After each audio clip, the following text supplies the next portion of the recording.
તો આગળ વાત કરીએ તો જમ્મુ કાશ્મીરના પહેલગામમાં આતંકી હુમલામાં 27 જેટલા નિર્દોષ લોકોએ પોતાના જીવ ગુમાવ્યા છે।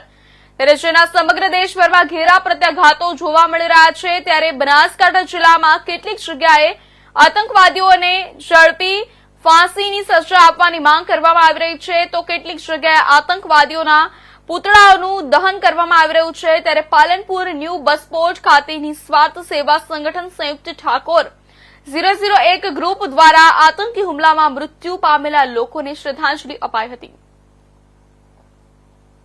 આજ રોજ પહેલગામ મુકામે જે કાશ્મીરના અંદર આતંકી હુમલાના અંદર જે લોકો શહીદ થયા છે એવા લોકોની આત્માની શાંતિ માટે નિસ્વાર્થ સેવા સંગઠન અને ઠાકોર 001 ગ્રુપ દ્વારા કેન્ડલ માર્ચનું આયોજન કરવામાં આવ્યું છે।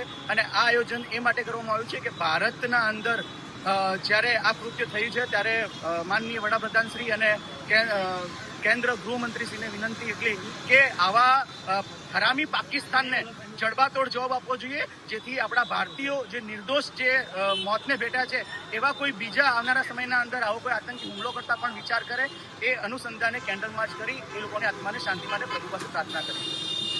પહેલગામમાં જે આતંકવાદી હુમલો થયો એમાં નિર્દોષ જે માણસો મરી ગયા છે તેમના આત્માને શાંતિ મળે માટે કેન્ડલ માર્ચ આયોજન કર્યું છે।